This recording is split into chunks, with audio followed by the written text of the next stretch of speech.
Hello, everybody. John Fenn here, churchwithoutwallsinternational.org or cwowi.org. Today, talking about submission and obedience. They're not the same thing. And the confusion in the body of Christ has led to some very archaic and hurtful things. Many marriages have been even destroyed by them. Employer-employee relationships, friendships, etc., destroyed because not understanding the difference between submission and obedience. And so let me right up front define those for you, and then we'll apply them to practical areas of our lives. Submission is a quality of the heart. Submission is a grace in the heart in which you give a part of your heart to another person. Obedience is the physical act.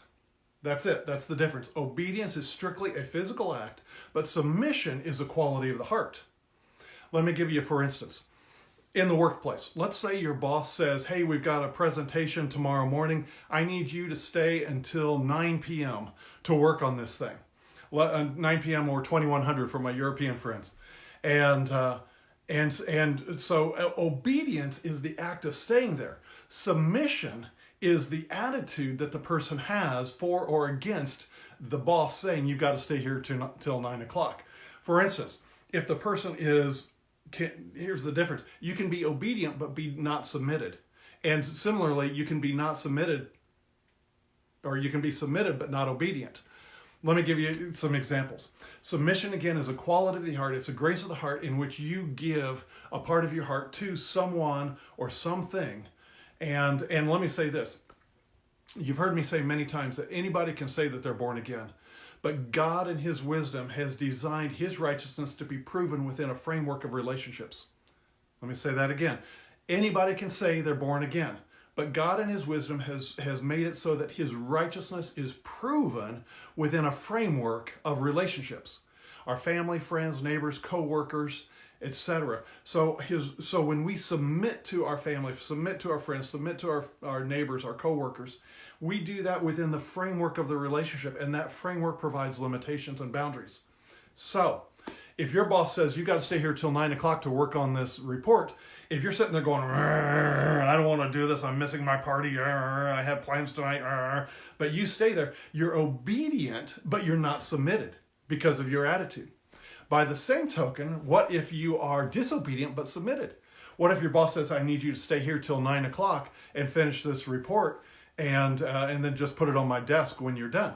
And you say, hey, okay, I can do that. Yeah, I'm happy to do that. And then you finish the report by 8 p.m. You finish an hour early and you walk out the door. Technically, you're disobedient, but you were submitted in your heart. You did it with a cheerful heart. You gave that part of your heart over to the boss to complete the presentation. You completed it an hour early. You set it on the desk. Technically, you're disobedient, but you are submitted. Let me give you another example. And I'm going to touch on marriage here in a little bit because it's destroyed, the misunderstanding has destroyed so many marriages. Let's take the teenager who's sent out to do yard work, maybe mow the grass, pull the weeds, etc. And the dad says to the teenager, I want you to be done by 6 p.m., by 1800 hours, because that's when we have dinner, and then we have to get to school because your brother or your sister has a game tonight, and we have to get to it. So that teenager goes out, and they are grumbling and griping. I don't want to do this. It's hot out here. I don't want to do this. It's too hot.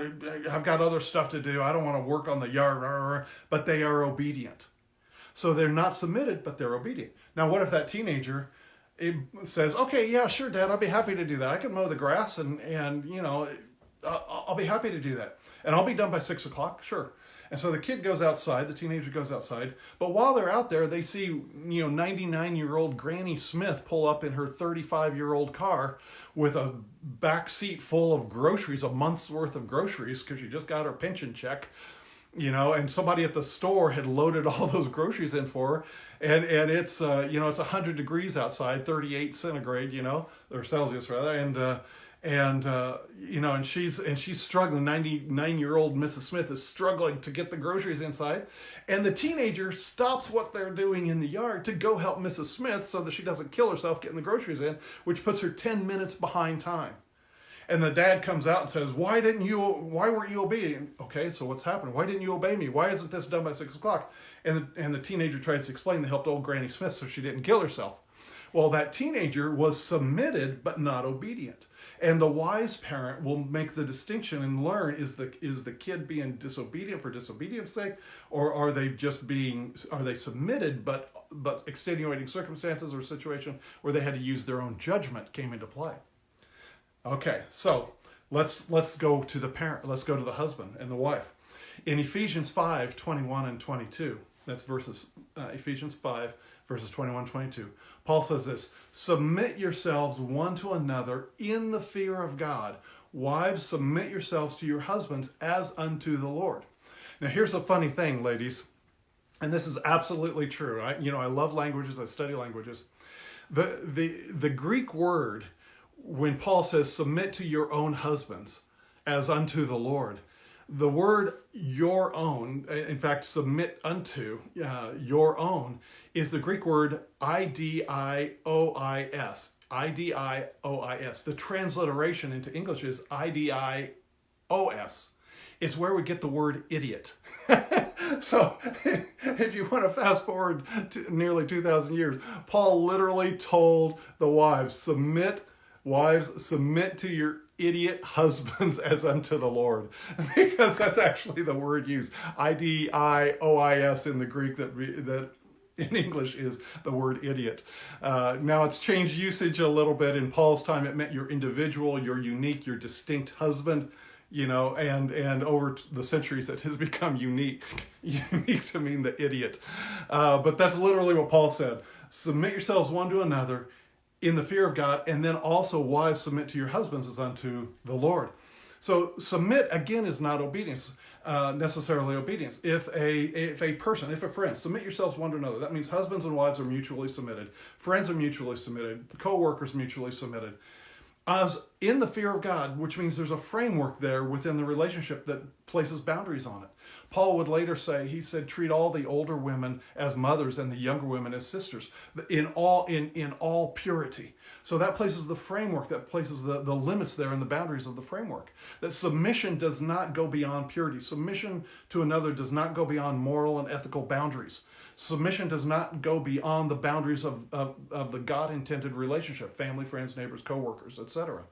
So let's say, for instance, the husband says, I forbid you from going to that work. The Bible says you have to obey me. Now, the Bible never says wives obey the husband. It says submit to them. Submission is a quality of the heart, not obedience. So the wife can say, honey, here's your Sunday morning paper. Here's your tea. Here's the TV remote control. I'm going to church. I am submitted to you, but I don't have to be obedient to that, because what you are asking is high. What I need to be obedient to is higher than what you're asking. So submission and obedience can be very, very different. The famous story is told of Smith Wigglesworth and how he got saved, and how he said to his wife, I forbid you from going to that church service tonight. And she said, Smith, I'm going. And, here's your dinner. Here's everything you need for the night. I'm going to church. And he said, if you do that, I'm going to lock you out. And sure enough, he locked her out because she went on to church. And she slept on the stoop that night. In a cold night, she slept on the back stoop. And in the morning, he went to go see where his wife was. He opened up the door. She almost fell in. She jumped up to her feet. She said, good morning, Smith. Let me prepare your coffee and your breakfast for you. And her attitude was such that he got so convicted that he believed on the Lord, at that moment, seeing the behavior of his wife. So the distinction between submission and obedience, folks, you don't have to obey your pastor. In fact, Hebrews chapter 13 and verse 17 says in the King James Version, obey those who have the rule over you, submit, for they must give account, submit to them so they can do it with joy. The word obey there, Vine's Dictionary, Strong's, every other study Bible book, whatever, will tell you that it means, the word obey there actually means to be persuaded by or to have confidence in. And the word submit there means to yield to. In other words, it's saying be persuaded by the leaders, the spiritual leaders in charge of you, because they have to give account of you and give them place or yield to them so that they can do so with joy. It has nothing to do with obedience. You don't have to obey that pastor. In fact, when that was written, there were no pastors. They met in homes, and it was a mutually led independent church meeting in the home by spiritual fathers and mothers. And so he's talking about the relationships of elders, basically, which we would call elders, which are older and more experienced couples and individuals. So you see, The word never says to obey your pastor. He never says to obey your husband. It says to submit. And those qualities, if you understand submission is a quality of the heart, obedience is the action, you can see how sometimes a person will be disobedient with good reason while being submitted to one another. And also sometimes where a person can be obedient but not be very submitted in their heart. I hope that distinction helps you. If you will take that principle and just think about that, and think about the attitude of the heart when we're asked to be obedient, because we're all under authority. We all mutually submit to one another in marriages, in friendships, in relationships at work, in family members and such. And it can go a long way to keep our heart right. That's why Paul talked about in Ephesians chapter 6 about people who work for another person don't just serve them in obedience with eye service, but of the heart as unto the Lord. Paul brings in these distinctions in different words throughout his writings, throughout the New Testament. One is an attitude of the heart, the other is the act. I hope it's been a blessing to you. I'll see you next week.